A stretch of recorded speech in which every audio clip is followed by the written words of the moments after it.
kopesa peuple congolais constitution na ye pour permettre ye azala à l'aise de comprendre le gars non bamalobaka c'est la constitution de Kabila.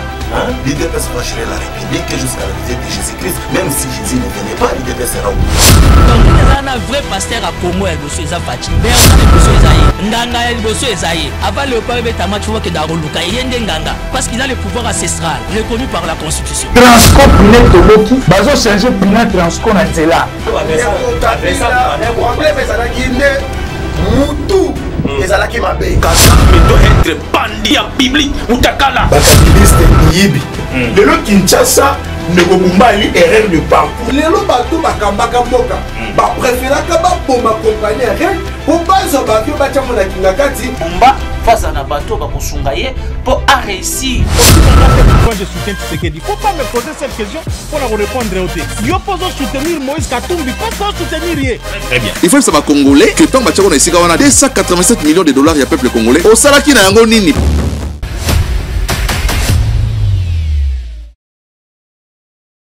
Voilà, le plaisir est partagé, amis téléspectateurs. Bon week-end, Nabino, Boza, de partout dans le monde. Il y a Kolanda, votre humble serviteur, le journaliste d'État, M. Moïse Moui. Merci, Naba compatriotes congolais, nous sommes à l'Abisso de partout dans le monde. Tu peux si binombo Temingi, parce que hier, tu célébrais qui bongo ezali bongo journée à travail, na école Congo démocratique. Nazaï a invité Moko Awa, Oyo, à décortiquer Nabisso quelques questions de l'heure, mais Mingi, Tokotu, Nae, Nalikambo Etali. Bilenge ya école Congo démocratique parce que azali moko ya batu oyo ba accompagnaka encadreur ya ba jeune na République démocratique du Congo. Boyebi o babengaka G24 na yebité ezalaka ONG, ezalaka orphelinat, ezalaka structure ya chef de l'État, na yebité mais beaucoup yoka ba question na likamotali G24 parce que na landaka moko o azali député national, Azali PCA, je cite son nom, Monsieur Jean-Marie Lukulasi, Oyo, Alobela Likamotali anti-colonna, Likamotali encadrement de jeunes, Torosolama Mouké, Likamotali G24, Torobetali Soloma Mertali, Levé à milité, Yandeko, Joseph Kabila Kabangé, Azali ancien président de la République, Torosola Mouké, Namamatali. République démocratique du Congo, diplomatie à Félix Antoine Tshisekedi Tshilombo, diplomatie agissante, toute diplomatie pour les alliés sa compatriote congolais espoir. Azali invité Nabiso, Azali Moko ya analyste politique indépendant parce que jusque là n'a rien à couleur politique, mais Azali Moko ya bateau bazali ko accompagner vision politique ya tata Moko Djeko Félix Antoine Tshisekedi Tshilombo bien que Azali avocat, mais n'ayambi a tel rôle avocat parce qu'il a eu mandaté ya baronae. Moi na Congo Francis Mbotenae puis week-end malade. Merci pareillement Ndeko Moïse na pesi ba Kongomani nyonso o ba beti libaku ya kolanda biso esengo eza mingi pona kolobela mboka na biso po ceux qui biso tolobi pona mboka te mutu mususu kolobela biso te. Yango nazana esengo malamu ya ko répondre na ba mituna na yo. Quand bien même naebi ke olingi olongola ngai casquette na ngai politique alors nali moko ya ba oyo bazali na lingomba parti politique oyo tozali ko benga rassemblement pour la défense du peuple congolais oyo eza dirigé par ya mwana mboka Jean-Marie Lukulasi ndé autorité morale ya parti politique na biso. Ah très bien, on va corriger ensemble hein, parce que tout le monde a kata activité mon côté ya parti politique mana ko salama yango le to kwato yeba parti ezalaka parti ya Lukulasi moko ezalaka parti Malex to ezalaka parti et vraiment na kati ya école Congo démocratique soit na Kinshasa. Rassemblement pour la défense du peuple congolais eza parti Malette ndenge bato bako kanisa parce que eza parti moko oyo esala ba député bazali esali ba conseiller municipal bazali déjà toza déjà na des députés na niveau national moko na niveau professionnel moko toza pe na 3 conseillers municipal eza parti oyo ezo fonctionner ezo esté bien eza na kati ya regroupement politique ACPJ quand bien même engai moko oyo nali kolobana yo awa nazali président de la Ligue de jeunes ya RDPC pour la ville province de Kinshasa. Bien que président de la Ligue des jeunes depuis le côté 2025 activité mon côté matinée politique mon côté mobilisation mon côté aux aïko laksakebino aux aïko commander chef de l'État. Tous na bureau politique ya parti ezali eza parti RDPC eza parti o ezo tambola na ba calendrier plan d'action na biso. tozo juger opportunité na une opportunité ya kolobela makambo ya actualité ya mboka na biso. Ce n'est pas dire que c'est parce que tozo soutenir le président de la République que nous allons sortir, commencer à raconter du n'importe quoi. Nous attendons le moment parce que tozo na système ya leader moko charismatique, il ne parle pas parce que azana posé à koloba pona ko sepelisa population te, mais il lui parle lorsque Azo constater que voix naye quoi apporter un plus. C'est comme ça que vous allez constater depuis mon amboka camarade le président national honorable Jean-Marie Lukulasi à Sengaka mokonzi amboka a ce que andi mako négocier na Rwanda na M23 na AFC et ça n'est même pas 2 jours directement chef de l'État se rendre à Qatar pour aller discuter na monsieur Paul Kagame. Ça veut dire que Rassemblement pour la défense du peuple congolais n'est pas un parti politique qui a négligé. Et ça parti moko ya makasi. Voilà comme preuve, sortie médiatique, il y a autorité morale.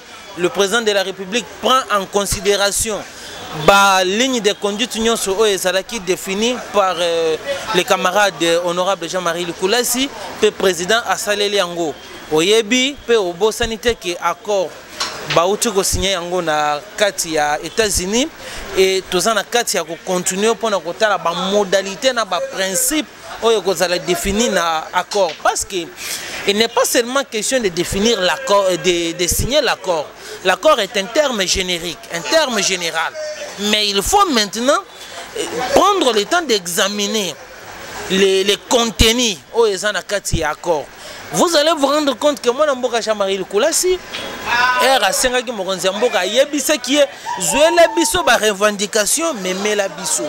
c'est dans ce sens-là que la clause que vous allez définir il y a accord ou il y a principe de paix, pour tous au courant de tout ce qui se passe. Et pour vous prouver que RDPC est un parti politique moko ya budgété, Talamon Mboka Jean-Marie Lukulasi azongaka na article 5 de la Constitution. Ayebisi mokonzi mboka article 5 n'est pas au pouvoir. Peuple congolais de muté nommé yo. Zoba revendication zongela biso. Zongela nango biso peuple congolais to examiner ba modalité. Et vous allez vous rendre compte que les communiqués a été publié na télévision ou na chaîne nationale. Tout ça, ça prouve à quel point le Rassemblement pour la défense du peuple congolais est allé parti moko oyendima pour défendre une cause juste. C'est quoi cette cause? C'est la République démocratique du Congo. Bien que Azali moko ya ba compatriotes congolais aza kozwa ba critique un peu partout dans les kambo Italie G24 et Koufa moment yango et comme parti politique. Non, G24 ezali ONG ezana kati ya ko fonctionner, mais j'aimerais d'abord préciser une seule chose parce que la compétence est d'attribution. Je ne suis pas le porte-parole de la Fondation G24, mais je pourrais rencontrer vos questions comme étant analyste et non pas porte-parole de la Fondation G24. Très bien, bien que Maître François Aroki Manayango, amis téléspectateurs, tous évoluer mouké. Nous allons prendre nous-mêmes Jean-Marie Lukulasi, tu retournes à question de Maïmatali G24, Alobi Azali porte-parole Nangote, bien que grief Yeza est belé par rapport à intolérance, par rapport à Kuluna, par rapport à criminalité, négociation azole là toujours na fief il y a autorité morale il y a des conférenciers azali na biswawa tokoluka Jean-Marie Lukulasi biso moko to tuna emetuna nini ezali ko sala ke kauka funa kuluna eko sila kakate désordre eko sila kakate biso tokoluka ngolo ba sur ça. Oui, réponse ezali quand bien même na sa porte-parole il faut yeba que le mot kuluna ce n'est pas d'abord le mot kuluna est un mot d'origine portugaise. Moana et Outende na Portugal. Portugal est aussi la colonisation Angola. Le mot Koluna entre Portugal et l'Angola, ça veut tout simplement dire Batu Oyo Babandagi ko kende ko soutenir Baninga Oyo Babandagi ko bunda bitumba. Babanda ko memela bango biloko kolia. C'est ça ce que le mot Koluna veut dire. Mais seulement l'interprétation en droit congolais ou na nini na ba jargon na biso ba kino to mema kuluna lelo neti expression moko boya ko sala mabe. Or na droit comparé ezali oyo biso to ali ko kandidater. Parce que vous parlez la question ya kuluna. J'aimerais rencontrer cette question na système et analyse. Jean-Marie Lukulasi, lorsqu'il est venu avec la fondation G24, Arsali Moussala et Belé Oyo, les lois républiques, il faut devoir y et Belé. Arsali Nini exactement. RAE a bandit d'abord un système et a lutter contre les phénomènes Kuluna. Mais na kati ya kobunda parce que on j'ai à l'idée est-ce que Kuluna est sili, Kuluna est diminué, tu as persister toujours ici quand même à ta bureau à G24 ezali. Nous avons dit que Kuluna est silati. Kuluna ezali mais équitant des dimensions au ezalaka. Parce que vous êtes sans oublier. La dimension parce que Jean-Marie Lukulasi a au travail. Parce que Lukulasi azali ko travailler. Parce que vous êtes sans oublier que na régime ya Kabila. Babandaki pe ko boma ba jeune na biso et oyebi ndenge opération liko fait bandaki koleka. Mais depuis que Lukulasi est arrivé na mandat ya Félix Antoine Tshisekedi Tshilombo, vous allez vous rendre compte que ba bomaka lisusu bandeko oyo bali ko sala musala ya kikuluna te. Pourquoi? C'est parce que mon Mboka Lukulasi avait défini une bonne politique, mais très mal compris. Ce qui autorité musoso bayokaka politique ya Lukulasi show, j'ose croire que les kamba phénomène kuluna et lingaki esila. Mais pourquoi bayokaki politique ya Lukulasi? Lorsque Lukulasi a commencé à sensibiliser les jeunes, à coûter 7 problèmes majeurs. Premier problème, à côté de jeunes oyo bazalaki na problème il y a éducation. Peut-être ba parents na bango bakufa mais muto akotangisa bango azalité. ONG ezali organisation non gouvernementale. Ezo vivre na ba moyen miette oyo ezanango. Allez-y, vous posez. Mais Azozo Badon et Belé, ils ont comme la G24. Là, je n'ai pas cette information-là, mais laissez-moi d'abord développer. Allez-y comprendre que nous sommes tous Olingolo Baké, G24, ils ont financement mon côté, au gouvernement a copé ça, au partenaire Bazopé, ça nous confirmer Nabiso, parce que vous allez moko ya balobeli à partir naï. Je n'ai pas une réponse à cette question parce que je n'ai jamais lu un contrat de partenariat il y a G24 na gouvernement ou bien ba structure mususu. Natikala jamais kotanga. Ça la ironie tozoki ma question. Je ne fais pas l'ironie et je ne fais pas la question, je dis que la vérité. Si j'avais lu ou si j'avais vu, j'allais m'assumer, j'allais même engager ma responsabilité. Et je ne peux pas affirmer quelque chose que je n'ai pas vu. Donc vous confirmez que G24 et Jean-Marie Lukulasi, l'État congolais a tika ko accompagner en Watatso Komokete. Na lobby bongote, c'est que j'ai dit. Oh, s'il vous plaît, maître. Sur ça. S'il vous plaît, vous allez monter à parti. Vous allez moko à couteau à Jean-Marie Lukulasi. Question est allée. Jean-Marie Lukulasi a un accompagnement depuis à créer G24 et l'État congolais, vrai ou faux? Pour répondre honnêtement à cette question, na cadre ya RDPC. Je ne suis pas le porte-parole de la fondation G24. J'ai dit vrai. Non, je suis libre, j'ai adhéré librement à la partie G24, na partie RDPC. Et lorsque Jean-Marie Lukulasi a abîmé les bandes politiques oyo ngana ndima pona soutenir kati okomona que G24 eza na bureau na bango eza pembeni RDPC eza na kati ya premier niveau des bureaux ya parti politique na biso ezali. Mais j'aimerais revenir sur la question. Lorsque Lukulasi a constaté que bana mususu baza na problème ya éducation, supposons que on a identifié 1000 enfants baza na problème ya kelasi. Allez-y, anama kokini ni azali nango ya kotinda bango nani na classe. Tika dossier on a parce que vous méritez na nous, vous maîtrisez na nous que ba pesa kaye accompagnement to ba pesa kaye te. Dossier ya bana ngo défendre ngo. J'arrive. Bazozo bana batindi bango na ministère ya genre et famille. Bango nde bazali censé ko accompagner bana oyo. Comme ma bango pas na ministère il y a enseignement pour bana ba profiter gratuité de l'enseignement. Mais bana mususu bazo ki paye les baku yango basala nini babanda kotanga lelo bazana ba maplan bazo continuer vie na bango ba mususu pe bakima. Lukulasi akuti bana mususu bazana problème ya komela ba bombe. Vous apportez parole n'a été. J'ai fait les analyses par rapport à la situation générale que nous avons constatée. À Koutibana, il y a un problème, il y a bombé. Batika comme la bombée.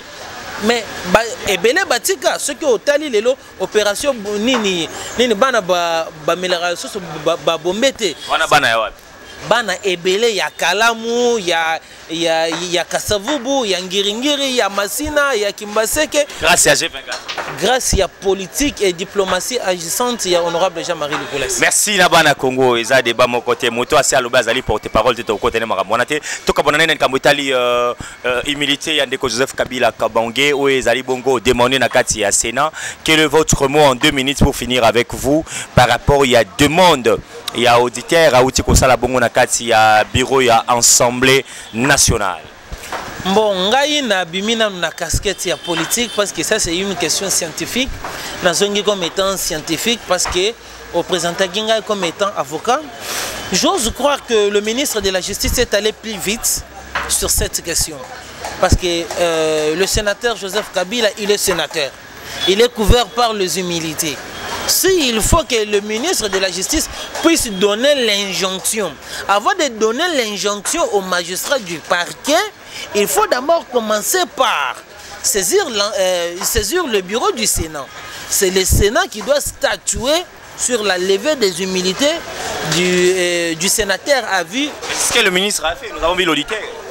Jusqu'à présent, ce sont des informations que vous mettez à ma disposition, mais à ma connaissance et à ma qualité d'avocat, j'ose croire que cette procédure n'a jamais été une... Je vous informe, c'est depuis le week-end, c'est depuis le mercredi que l'auditeur a saisi l'Assemblée, le Sénat, pardon. Bon, si l'auditeur a saisi le Sénat, gloire au Seigneur, cette fois-ci, le ministre de la Justice a compris. Cette fois-ci, il a compris et il a répondu favorablement à ma demande. Parce que ce n'est pas la première fois que je lui ai toujours dit ça. Ça, c'est la deuxième fois. Apparemment, vous opposez aux décisions, soit au principe que le ministère de la Justice prend. Je ne m'oppose pas, mais il faut respecter la procédure. Nous sommes dans un état de droit. L'état de droit, c'est respecter la procédure.